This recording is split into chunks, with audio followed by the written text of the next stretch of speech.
You call yourself a police officer? Then prove you know what respect looks like."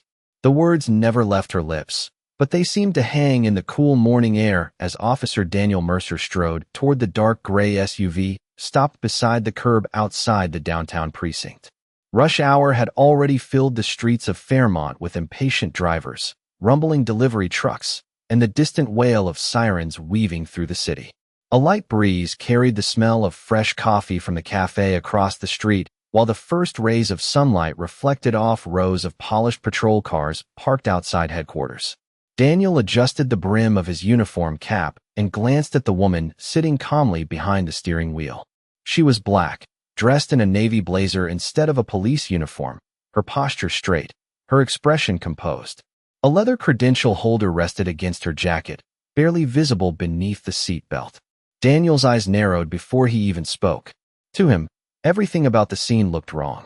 The temporary security checkpoint had been ordered because the department was preparing to welcome its newly appointed police chief later that morning, and every officer had been reminded that appearances mattered. Yet the woman in front of him seemed entirely unimpressed by the growing activity around headquarters. She rolled down the window without hesitation and greeted him with a quiet, professional smile. "Good morning, officer." Daniel barely acknowledged the greeting. His attention had already locked onto the badge clipped near her lapel. He reached closer, studying it for less than a second before scoffing under his breath.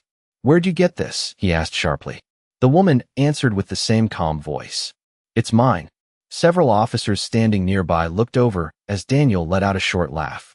One of them exchanged an uneasy glance with another, but said nothing. Morning briefings had not even started, and already the checkpoint was attracting attention. Daniel folded his arms. "Funny, I don't recognize you." The woman didn't flinch. Not everyone works in the same division. Her answer only irritated him further. "Step out of the vehicle." She complied without argument, carefully placing the keys on the dashboard before opening the door. She stood beside the SUV, hands relaxed at her sides, meeting his gaze without hostility. Daniel circled once around the vehicle, as though he expected to uncover some hidden deception simply by looking harder. The city seemed to slow around them. Pedestrians crossing the intersection glanced toward the growing crowd. A patrol cruiser eased to the curb, its driver watching from behind the windshield. Daniel stopped directly in front of the woman again. "That badge doesn't belong on you." Before anyone could react, he unclipped the credential holder from her jacket and held it up between two fingers as if displaying evidence. The leather strap slipped loose, swinging briefly before he pulled it free completely. Gasps rippled through the officers gathered nearby. The woman lowered her eyes for only a moment, then looked back at him with remarkable composure. There was no anger in her face, no panic, only quiet disappointment. Daniel mistook her silence for surrender. "People think wearing something like this makes them important," he said loudly enough for everyone around to hear. "Not today." The intersection fell strangely quiet. Even the sounds of passing traffic seemed distant now. Somewhere behind them, the large American flag outside headquarters fluttered gently in the morning breeze. The woman simply watched him, her breathing steady, as though she understood something no one else at that checkpoint could yet see. Officer Daniel Mercer held the leather credential in the air for another second before letting his hand fall to his side. The woman did not reach for it. She simply stood beside her vehicle with the same steady posture she had carried from the moment she rolled down her window. A faint breeze lifted a loose strand of her dark hair as sunlight reflected across the polished hood of the sport utility vehicle. Around them, conversations faded into whispers. Officers arriving for the morning shift slowed their steps, uncertain whether they should intervene or continue walking toward the front entrance. None of them recognized the woman, and none of them questioned Daniel's confidence. He had worn the badge for 25 years. His opinions carried weight, especially among younger officers who admired his certainty even when it left little room for doubt. What none of them knew was that the woman standing quietly beside the vehicle had spent nearly 3 decades earning respect in departments across 3 different states. Evelyn Brooks had started as a patrol officer in a neighborhood where trust between police and residents had almost disappeared. She had walked those streets on foot, learned families by name, attended community meetings after exhausting overnight shifts, and built a reputation that statistics alone could never explain. Promotions came slowly, not because she lacked ability, but because she insisted that leadership began with listening instead of commanding. Detectives trusted her judgment. Prosecutors valued her honesty. Young officers sought her advice long before she ever wore commander's bars. When the mayor announced an extensive search for a new police chief, Evelyn never campaigned for the position. She simply continued serving the public the same way she always had. Weeks later, after interviews that stretched late into countless evenings, the city council voted unanimously. Their decision surprised almost everyone inside the department. The announcement would not become public until 10 o'clock that morning.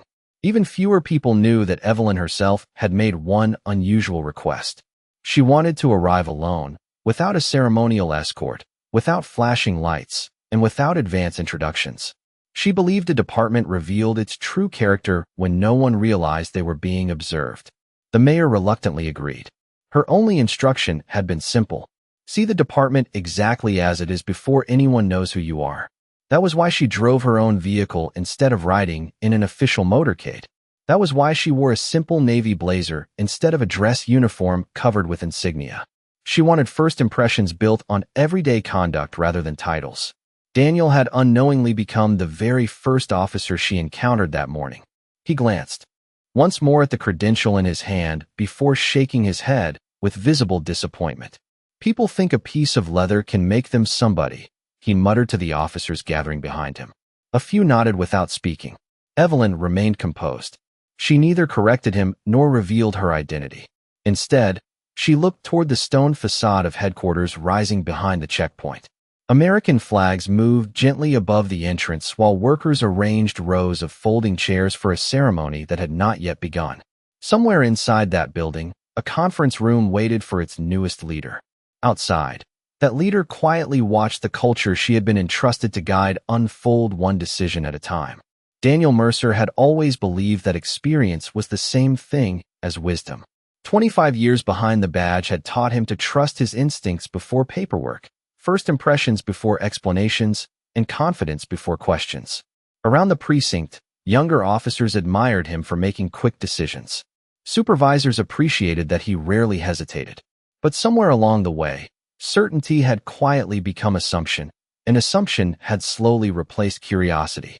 Standing near the temporary checkpoint, he slipped the leather credential into one hand while another officer, James Holloway, approached with an uncertain expression. "You want dispatch to verify her?" James asked carefully. Daniel barely looked at him. "There is nothing to verify." His answer came so quickly that it sounded rehearsed. "I have never seen her before, and nobody walks into headquarters wearing credentials they cannot explain." Evelyn remained silent, listening more than speaking. She noticed the subtle reactions around her. One officer avoided making eye contact. Another shifted uneasily from one foot to the other before pretending to inspect a nearby patrol vehicle. A civilian employee carrying a box of printed programs slowed her pace, sensing the tension before quietly continuing inside. The department had not become hostile overnight. It had become comfortable. Comfortable with one voice leading every conversation. Comfortable with conclusions that required little evidence. Comfortable with silence from people who knew something felt wrong but chose not to interrupt. Daniel rested one hand on his duty belt and glanced toward the building entrance where banners announcing the department leadership ceremony fluttered gently in the breeze. "I heard the new chief comes from Washington," he said confidently to the small group gathering nearby. "Probably another decorated commander who actually understands what policing looks like." Someone nodded. Another officer added, "I heard it is a guy with federal experience." Daniel smiled with obvious satisfaction. "Exactly. We need someone practical, not someone chasing public relations headlines." Evelyn heard every word without changing her expression. She understood something Daniel did not. Leadership often revealed itself most clearly before introductions were ever made. She had attended enough promotion ceremonies throughout her career to know that polished speeches rarely exposed the real character of an organization. Everyday interactions did. The way officers treated strangers. The respect shown to people with no obvious authority. The willingness to verify facts before making judgments. Those moments could never be rehearsed. They happened naturally, long before conference rooms filled with applause and cameras. Daniel looked back toward Evelyn with the confidence of a man convinced that the situation had already been resolved. Tell me your name again, he demanded. Evelyn Brooks, she answered evenly. He repeated it slowly, searching his memory before shaking his head. Never heard of you. She offered a polite nod. That does not necessarily mean we have never worked toward the same mission. Her calm response drew another uncomfortable silence. James looked at Daniel once more. We could still call administration, he suggested quietly. Daniel dismissed the idea with a wave of his hand. We are wasting enough time already. Across the street, the large clock mounted above City Hall chimed 9 times, each clear note echoing through the cool morning air. At nearly the same moment, a black sedan turned onto the avenue leading toward headquarters. Inside sat Mayor Richard Collins and the city manager, both expecting to welcome their new police chief within minutes. Neither of them knew she was already standing outside the building, patiently witnessing the department's first lesson of the day before anyone had officially said her name. The silence at the checkpoint grew heavier with every passing second.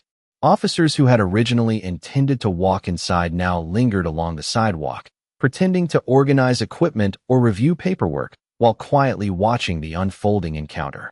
Evelyn Brooks noticed something that years of leadership had trained her never to ignore. Nobody was questioning Daniel Mercer because everyone assumed someone else would. The weight of rank, reputation, and routine had become stronger than independent judgment. She slowly turned toward Daniel, her voice remaining calm enough that it almost contrasted with the tension surrounding them.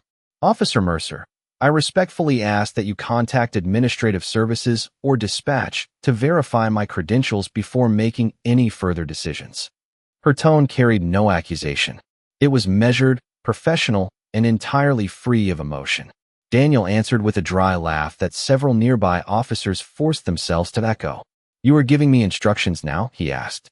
Evelyn met his eyes without raising her voice. I am asking for verification. That protects both of us. For the briefest moment, James Holloway seemed ready to speak again, but Daniel raised a hand before another word could leave his mouth. I do not need someone outside this department explaining procedure to me. He looked toward the parked sport utility vehicle and motioned toward the rear cargo area. Open the back. Evelyn did not argue. She reached into her purse, removed the electronic key, and unlocked every door with a quiet click. Daniel began looking through the vehicle while another officer watched from several feet away. A garment bag hung neatly behind the driver's seat. A polished pair of dress shoes rested inside a box on the passenger floor. On the rear seat lay a slim leather portfolio embossed only with the city seal. Daniel glanced at it, but never bothered opening it. His mind had already reached its conclusion before the search had begun. Nothing here changes anything, he declared. Evelyn watched him carefully. Sometimes answers are found in the questions we choose not to ask. Daniel ignored the remark. He closed the rear door with unnecessary force, dusted his hands together, and stepped back toward her. You have had every opportunity to explain yourself. Evelyn answered quietly. I have offered to let the department verify everything. He shook his head. You keep hiding behind verification because you know what happens when the truth comes out. Several officers exchanged uncertain looks. One dispatcher standing just inside the lobby windows had begun watching through the glass, sensing that something was becoming increasingly unusual. The digital clock above the entrance read 9:22. In less than 40 minutes, the official ceremony would begin. Across town, the mayor's motorcade had already entered the final stretch toward headquarters. Daniel folded his arms again, satisfied that he remained completely in control of the situation. Evelyn lowered her eyes briefly toward the leather credential still resting in his hand. That badge represents more than authority, she said softly. It represents responsibility. Daniel smiled without warmth. Responsibility begins with earning it. Evelyn nodded once. I agree. Her answer caught him slightly off guard because there was no trace of resentment behind it. Only quiet conviction. A cool gust swept across the parking lot, carrying the sound of church bells from somewhere beyond the downtown skyline. At that exact moment, inside headquarters, the communications center received a priority message from City Hall confirming that the new police chief had arrived on department property several minutes earlier. Dispatch immediately began trying to determine why the welcoming committee had not yet reported the chief's arrival. The message inside the communications center was read twice before anyone answered it. The dispatcher frowned at the computer screen, then looked toward the front lobby where another employee was already dialing the event. Coordinator. City Hall confirms the chief is on site, she said quietly. Has anyone checked the entrance? The question floated unanswered for several seconds. Outside, the atmosphere around the checkpoint had become unusually still. Daniel Mercer glanced at his watch with growing impatience. The leadership ceremony was approaching, and he believed he had already solved what he considered a distraction. We are finished here, he said firmly. You are not entering this building until somebody can explain why you are carrying department credentials. Evelyn Brooks nodded slowly. I understand your position. Her calm response somehow made the silence even heavier. Most people argued when accused unfairly. They defended themselves, raised their voices, or demanded immediate justice. Evelyn did none of those things. She simply stood beneath the morning sun, hands resting comfortably at her sides, watching the people around her instead of focusing on herself. She noticed the younger officers more than Daniel. One recruit could not have been older than 23. His eyes moved repeatedly from Daniel to Evelyn, uncertainty written across his face. Another officer quietly shifted the weight of a clipboard from one hand to the other, as though debating whether to speak. Leadership, Evelyn reminded herself, was rarely tested during ceremonies. It was tested in moments exactly like this, when people had to choose between comfort and courage. Daniel finally extended the leather credential toward another patrol officer. Log this as temporary evidence until identification can be confirmed. The officer hesitated before accepting it. Should we contact the captain first? He asked. Daniel answered without hesitation. I am making that decision. The younger officer nodded, although his expression suggested he was far from convinced. Evelyn watched the exchange with quiet attention. Officer Mercer, she said gently, are you absolutely certain every decision made this morning reflects the values this department wants to represent? Daniel looked directly at her. I have never been more certain. Those words settled over the gathering like a stone dropped into still water. No one realized they had just become the most important sentence spoken all morning. A breeze swept across the parking lot, lifting a corner of one of the blue ceremony banners fastened to the entrance columns. Inside the building, volunteers continued arranging bottled water and printed programs for guests expected to arrive within minutes. Outside, nobody moved. Then a radio clipped to James Holloway's shoulder crackled to life. Attention front security detail. Confirm status of Police Chief Brooks. Mayor Collins has arrived and is requesting immediate escort. James froze. His eyes widened as he instinctively looked toward Evelyn. Daniel reached for the radio first. Repeat that transmission, he ordered. The dispatcher answered immediately. Police Chief Evelyn Brooks is reported to be on department property. Locate her immediately. The mayor is waiting. Every sound around the checkpoint seemed to disappear. The fluttering flags, the distant traffic, even the quiet conversations inside headquarters faded beneath the weight of those words. Daniel slowly turned his head toward the woman standing only a few feet away. She did not smile. She did not celebrate. She simply met his stunned gaze with the same composed expression she had carried since the beginning, while the realization began spreading silently across every face surrounding them. No one spoke. The words from the radio seemed to remain suspended in the cool morning air long after the transmission had ended. Daniel Mercer continued staring at Evelyn Brooks as though his mind refused to connect the calm woman before him with the title he had just heard. His fingers loosened instinctively, and the leather credential slipped from his hand. It landed softly against the pavement instead of making the sharp sound everyone expected. Evelyn lowered her eyes toward it. The morning sun reflected across the polished badge, scattering thin ribbons of golden light over the concrete. For several quiet seconds, she did nothing.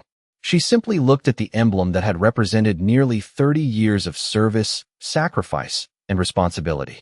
Then she bent down slowly, brushed a trace of dust from the leather with the edge of her sleeve, and held it gently in both hands. The movement was so ordinary that it somehow carried more weight than any speech could have. Around them, officers who had confidently stood behind Daniel only moments earlier now avoided looking at one another. James Holloway removed his cap without realizing he had done so. The young recruit who had remained silent throughout the encounter lowered his head, replaying every decision he had witnessed since the checkpoint inspection began. Across the entrance plaza, the glass doors opened, and several members of the welcoming committee hurried outside. They stopped almost immediately after recognizing Evelyn. Their expressions shifted from relief to confusion as they took in the unusual scene unfolding before them. Mayor Richard Collins stepped out behind them, adjusting his suit jacket against the breeze. He smiled when he first saw Evelyn, lifting one hand in greeting, but the smile slowly faded as his attention moved to the officers surrounding her. His eyes settled on the badge she still held carefully in her hands. He did not ask what had happened. The silence already answered the question more clearly than words ever could. Evelyn looked up and offered the mayor a polite nod before returning her attention to Daniel. There was no anger in her expression, no satisfaction, only quiet disappointment mixed with something deeper, something that came from a lifetime spent believing institutions could become better than the people who temporarily represented them. Daniel swallowed hard. The confidence that had defined every movement earlier that morning seemed to disappear beneath the weight of a single realization. He opened his mouth once, then closed it again. Nothing he could say felt large enough to reach across the distance created by his own assumptions. A church bell echoed faintly across downtown as a gentle wind stirred the American flag above headquarters. Its fabric moved steadily against the bright blue sky, untouched by the tension below. Evelyn clipped the cleaned credential back onto her blazer with slow, careful hands. She straightened the edge of the leather holder until it rested exactly where it belonged. Then she took one quiet breath before speaking for the first time since the radio transmission. "A badge does not give us permission to decide who deserves dignity," she said softly. "It reminds us that every decision we make reflects the people we promise to serve." Her voice never rose above a calm conversation, yet every person standing in the plaza heard every word. No one interrupted. No one looked away. Even the city seemed unusually still, as though the entire department had been given one unexpected moment to look honestly at itself before the day truly began. Mayor Richard Collins walked forward with measured steps, the polished marble beneath his shoes reflecting the bright morning light. Every member of the welcoming committee instinctively stepped aside, creating a quiet path that ended only a few feet from Evelyn Brooks. The mayor extended his hand without hesitation. "Chief Brooks," he said warmly, his voice carrying across the plaza, "welcome to Fairmont." Evelyn accepted the handshake with a gracious smile that remained gentle despite everything that had happened. "Thank you, Mr. Mayor." Around them, the reality settled over the department with unmistakable clarity.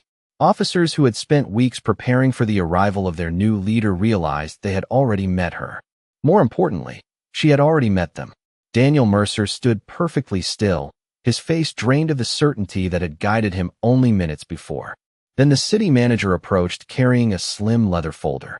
"Chief," she said respectfully, "the assessment materials from City Hall have already been finalized.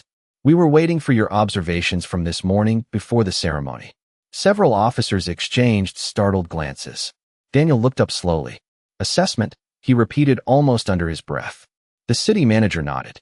The mayor approved Chief Brooks' request to experience the department exactly as the public experiences it. No introductions, no advance notice, no special treatment. A heavy silence settled across the entrance plaza. Daniel felt every word land with painful clarity. This had never been a test designed to trap anyone. It had been an opportunity to reveal the everyday culture of the department without rehearsals or polished speeches. James Holloway quietly removed his notebook from his pocket as the realization spread through the gathered officers. Above the entrance, several small security cameras remained fixed toward the checkpoint where the entire interaction had unfolded. One technician from the Information Technology Division stepped outside carrying a tablet. "Mr. Mayor," he said, "the checkpoint cameras and body camera recordings have already been archived automatically." Daniel closed his eyes for the briefest moment. Every decision, every sentence, every opportunity to choose differently had been preserved exactly as it happened. There would be no debate about memory or interpretation. The record spoke for itself. Yet Evelyn did not even glance toward the cameras. Instead, she looked at the officers surrounding her. Some appeared embarrassed, others genuinely troubled. A few looked as though they had begun questioning decisions they had accepted without reflection for years. Evelyn recognized something important in their expressions. Growth rarely began with comfort. It began with honesty. Mayor Collins turned toward the gathering. "Ladies and gentlemen," he announced, "today we welcome a chief whose career has been defined by integrity, community trust, and principled leadership. She specifically requested that her first evaluation begin before anyone knew who she was, because she believes character should never depend upon titles." He stepped back, giving Evelyn the space to speak if she wished. She looked across the faces before her, pausing briefly on each officer, including Daniel. "This morning did not show me who deserves punishment," she said quietly. "It showed me where this department has the greatest opportunity to become stronger." The words surprised many of those listening. They had expected anger. They had expected immediate consequences. Instead, they heard resolve. Sunlight reflected across the entrance doors as the church bells marked another passing hour. The ceremony had not officially begun, but everyone standing outside understood that the first and most important lesson of Chief Evelyn Brooks' leadership had already started long before anyone reached the podium. The applause that usually marked the beginning of a new administration never came. Instead, the officers remained quietly gathered outside headquarters, each person absorbed in thoughts that no ceremony could interrupt. Daniel Mercer looked down at the pavement for several long moments before finally stepping forward. His movements were slower now, stripped of the confidence that had once filled every gesture. He removed his cap, holding it respectfully against his chest. "Chief Brooks," he began, his voice noticeably quieter than anyone had ever heard it, "there is no excuse for the way I handled this morning." He paused, searching for words that refused to come easily. "I believed experience meant I could trust my assumptions. Instead, I stopped trusting the responsibility that comes with this uniform." The plaza remained silent. Daniel continued without looking away. "I did not treat you with the dignity every person deserves. I failed you. I failed these officers, and I failed this department." No one interrupted him. The younger officers watched carefully, seeing a veteran they had admired reveal something they had rarely witnessed before: humility. Evelyn listened without changing her expression. When Daniel finished, he reached into his pocket and carefully removed the leather credential he had collected earlier. He held it with both hands before extending it toward her. "It belongs with you," he said softly. Evelyn accepted it with a grateful nod, but did not immediately clip it back onto her blazer. Instead, she looked at Daniel for a long moment before speaking. "Officer Mercer, accountability matters because it creates the possibility of change." Her words were gentle, but every syllable carried quiet conviction.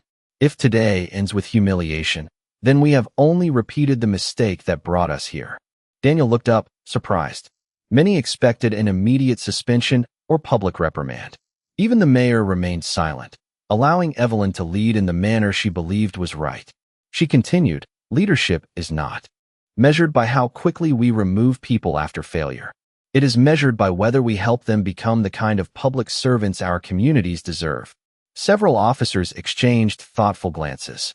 James Holloway felt his shoulders relax for the first time that morning. The fear that had settled over the department slowly gave way to reflection. Evelyn turned toward the gathered officers.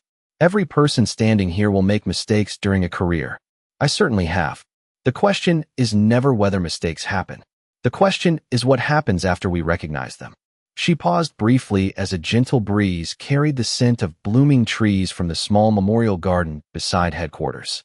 Sunlight reflected warmly across the polished stone entrance, softening the sharp lines of the building.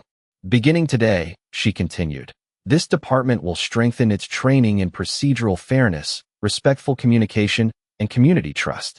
Those are not public relations slogans. They are the foundation of professional policing."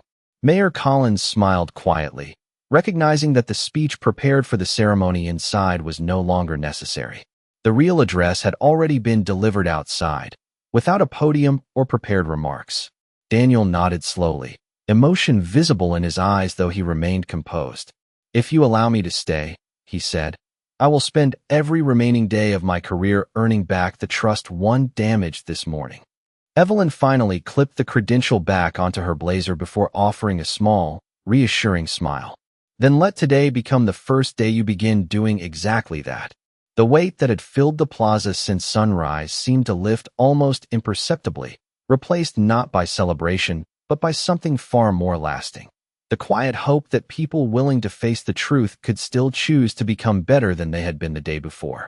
3 months later, the first cool breeze of autumn drifted through the streets of Fairmont, carrying bright orange leaves across the steps of police headquarters. The building itself looked no different, but the atmosphere inside had quietly transformed. Community meetings that had once drawn only a handful of residents now filled the assembly room every Thursday evening. Officers spent more time walking neighborhood streets instead of remaining behind the wheel. New recruits began every academy orientation with one simple principle displayed across the first screen they saw: respect before assumption. Those words had become more than a slogan. They had become the standard Chief Evelyn Brooks expected every member of the department to live by.